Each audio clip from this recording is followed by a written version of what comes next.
때는 2019년 8월 12일 월요일 오전 9시 15분 경기도 고양시 한강 마곡철교 남단 부근입니다.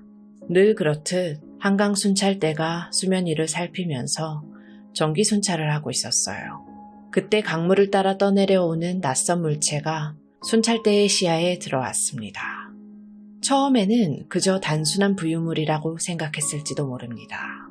하지만 가까이 다가갈수록 그 형태는 불길할 만큼 선명해졌고 그건 바로 사람의 몸이었어요. 머리도 양팔도 양다리도 없이 오직 몸통만 덩그러니 남겨진 한 남성의 알몸 시신. 이 발견은 대한민국 사회 전체를 충격에 빠뜨린 한강 몸통 시신 사건의 시작이었죠. 경찰은 즉시 대규모 수사 인력을 투입했습니다. 하지만 수사는 처음부터 커다란 벽에 부딪혔어요. 시신의 신원을 확인할 단서라고는 DNA 외에 아무것도 없었거든요. 지문도 얼굴도 특징적인 흉터나 문신조차 확인할 수 없는 상태. 피해자가 누구인지조차 알 길이 없었습니다. 경찰은 헬리콥터와 수색정, 잠수부까지 동원해 한강 일대를 샅샅이 뒤지기 시작합니다. 사라진 시신의 나머지 부분을 찾기 위해서였죠. 그리고 나흘 뒤인 8월 16일 오전 행주대교 남단 물가에서 수색 중이던 경찰이 마침내 오른쪽 팔 부위를 발견하게 됩니다. 팔꿈치 아래부터 손까지의 부위, 온전한 지문을 확보할 수 있겠다는 희망이 보이기 시작한 순간이었습니다. 수사가 겨우 실마리를 찾아가는 듯 보였던 바로 그 다음날 새벽. 이 끔찍한 사건의 범인은 경찰의 포위망이 좁혀져 붙잡힌 게 아니었어요. 그는 마치 아무 일 없었다는 듯 스스로 경찰서 문을 열고 들어와 덤덤하게 말했습니다. 내가 범인이라고. 한 평범한 모텔 종업원이 어째서 잠든 손님을 둔기로 내리치고 그 시신을 훼손해서 강물에 던져버리는 괴물이 됐을까요? 왜곡된 분노와 우리 사회의 어두운 단면이 뒤얽힌 장대호 사건의 기록. 지금부터 처음부터 끝까지 따라가 보겠습니다. 한강에서 끔찍한 모습의 시신이 발견된 지 닷새가 지난 2019년 8월 17일 토요일 새벽 1시 서울지방경찰청 안내실에 한 남자가 들어섭니다. 그는 근무 중인 직원에게 자신이 한강 시신 사건의 범인이라며 자수하겠다는 뜻을 밝혔어요. 하지만 직원은 구체적인 범죄 사실을 물었고 남자가 형사에게 직접 얘기하겠다며 진술을 거부하자 황당하게도 여기 말고 종로경찰서로 가서 자수하라 라고 안내하면서 그를 그냥 돌려보내고 맙니다.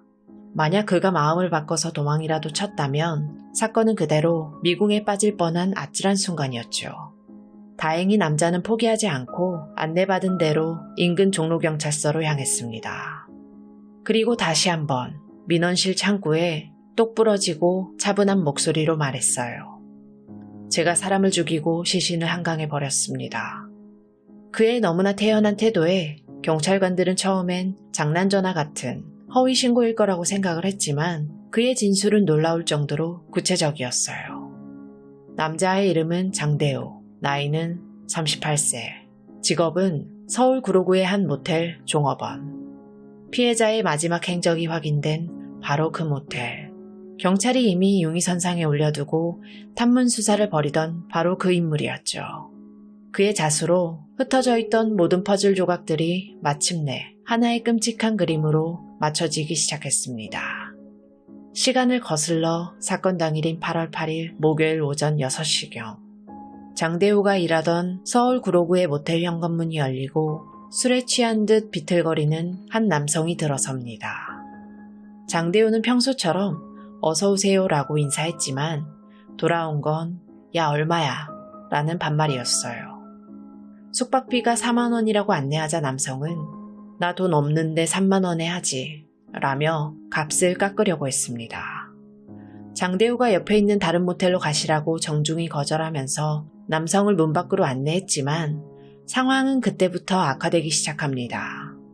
장대호의 진술에 따르면 밖으로 나온 남성은 갑자기 돌변해서 왼손 주먹으로 그의 배꼽 부위를 여러 차례 때리며 내가 이런 대접을 받아야 되냐, 여기 사장 누구냐 라고 소리쳤다고 해요.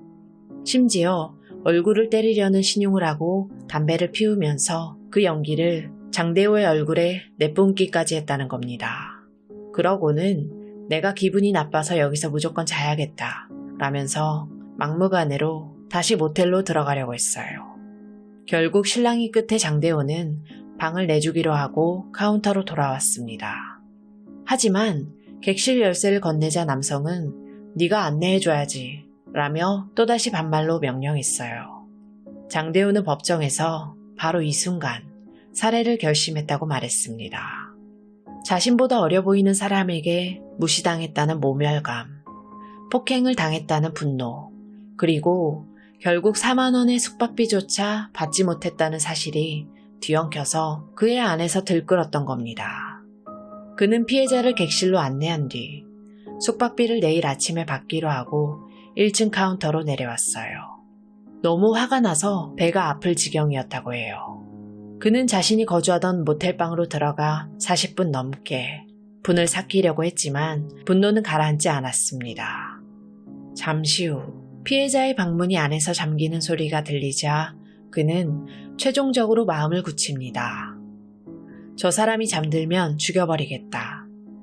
살해를 결심한 장대호는 가장 확실한 방법을 생각했어요. 칼보다는 한 번에 제압할 수 있는 도구. 그의 눈에 들어온 건 카운터 구석에 있던 쇠망치였습니다. 그는 망치를 등 뒤로 숨긴 채 피해자가 잠들기를 30분 넘게 기다렸습니다. 만약 방문을 열었을 때 피해자가 깨어 있으면 주무세요라고 말하고 그냥 내려올 계획까지 세워뒀죠. 오전 8시 장대호는 마스터키를 이용해 조용히 피해자의 방문을 열었습니다.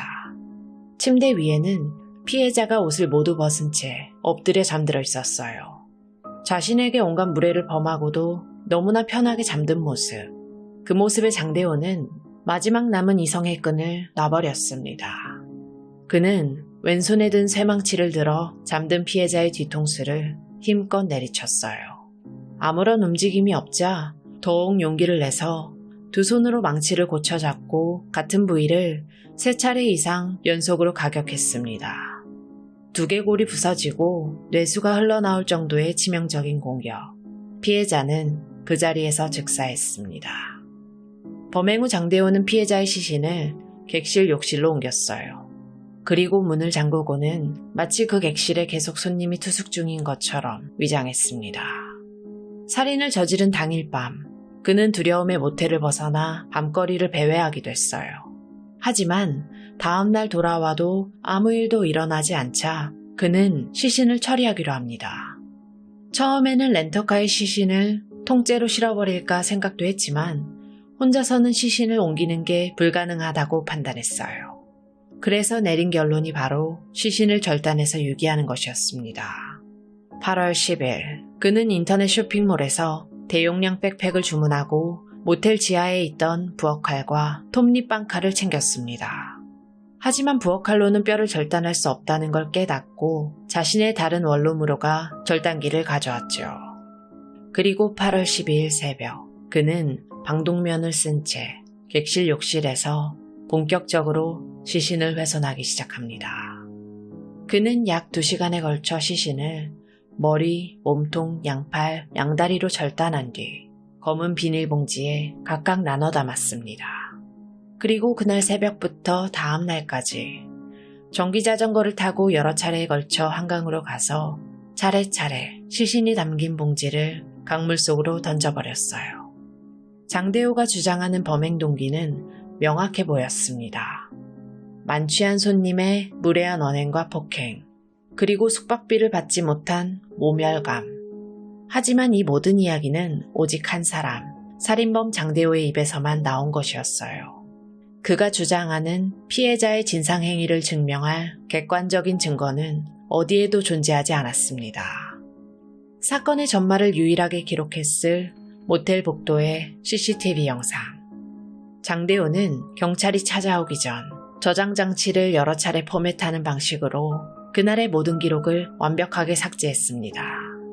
사체를 유기하는 장면 일부만 겨우 복원됐을 뿐 가장 중요한 다툼 장면은 영원히 사라져버린 겁니다. 결국 그날 밤 모텔 카운터 앞에서 무슨 일이 있었는지에 대한 진실은 온전히 가해자의 진술에만 의존할 수밖에 없게 된 것이죠. 법원조차 판결문에서 그의 범행 동기를 실로 어처구니가 없다라고 표현했을 정도입니다. 과연 그의 주장은 모두 사실이었을까요?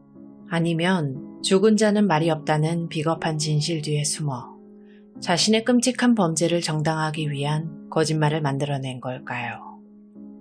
경찰은 장대호의 진술에만 의존하지 않고 피해자의 마지막 행적을 되짚어 나갔습니다.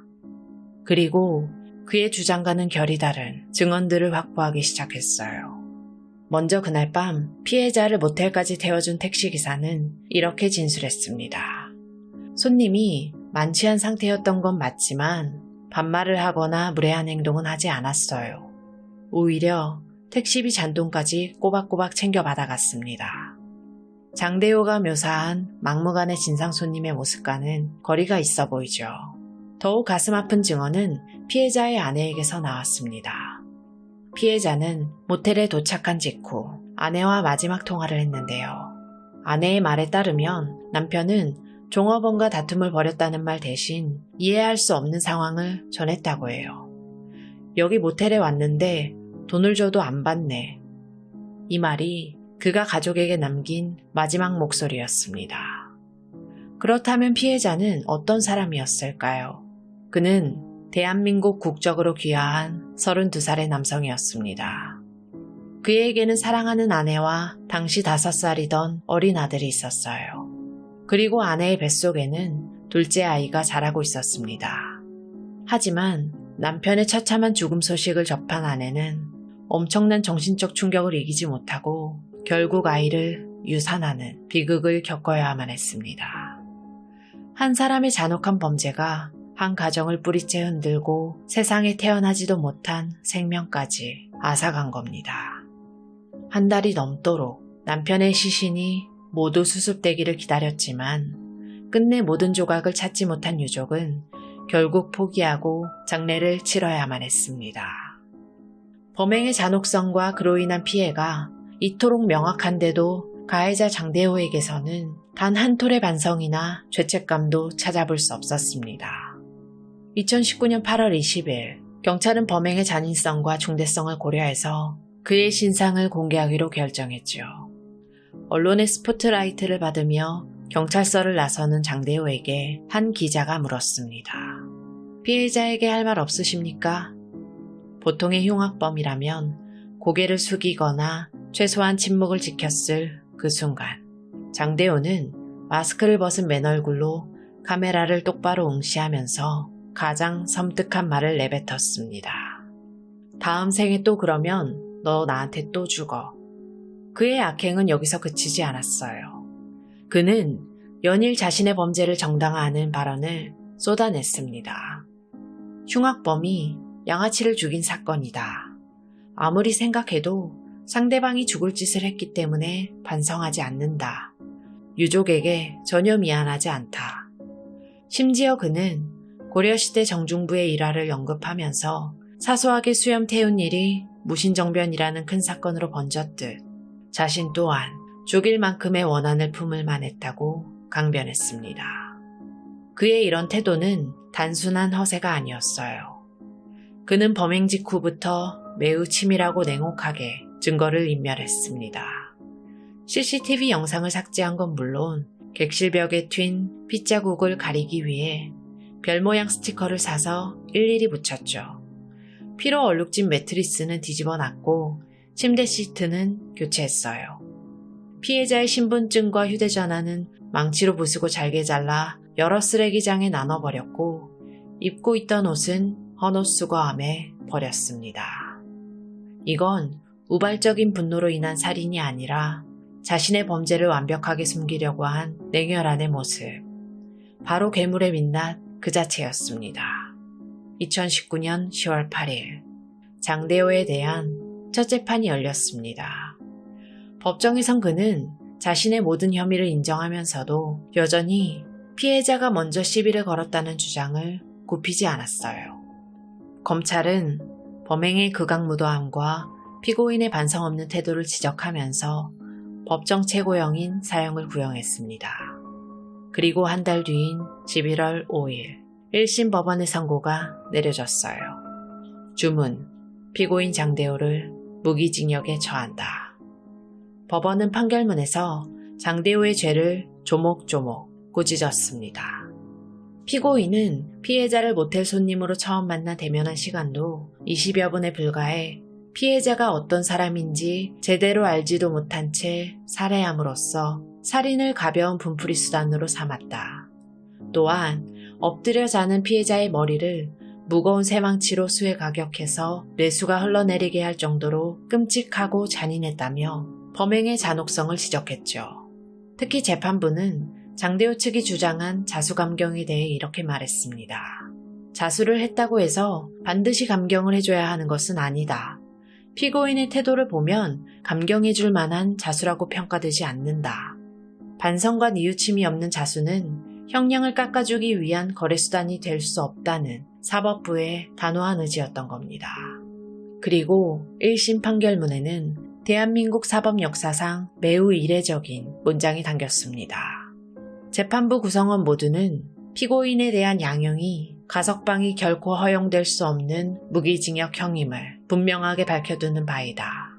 현행법상 가석방은 법무부의 권한이라 법원의 판결이 직접적인 구속력을 갖진 않아요.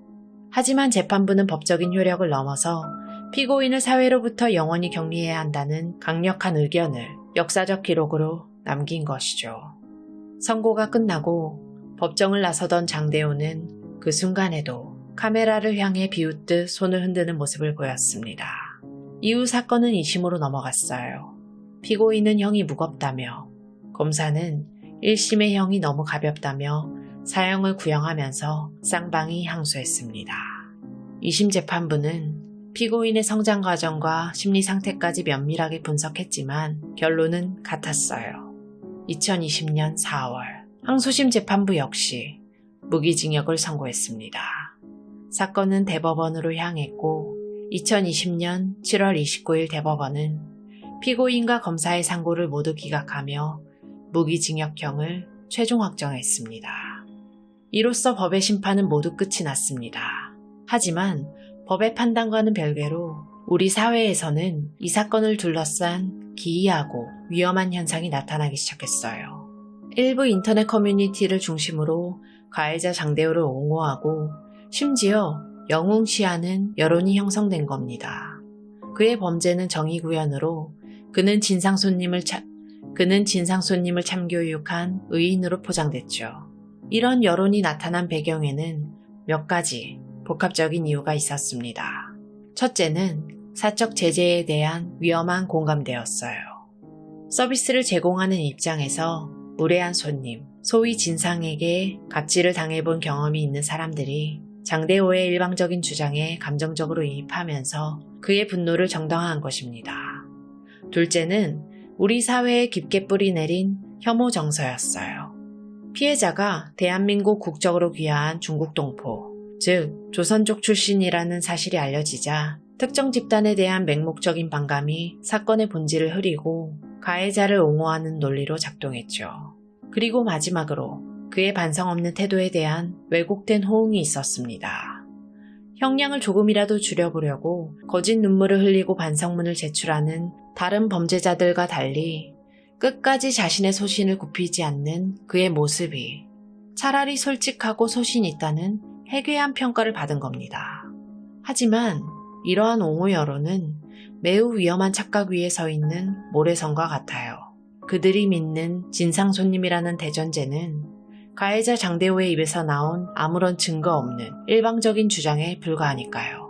그는 자신의 주장을 뒷받침할 유일한 증거인 CCTV를 스스로 파괴했습니다. 그런 그의 말을 무비판적으로 믿고 피해자를 멋대로 단죄하는 건 또 다른 폭력에 지나지 않죠.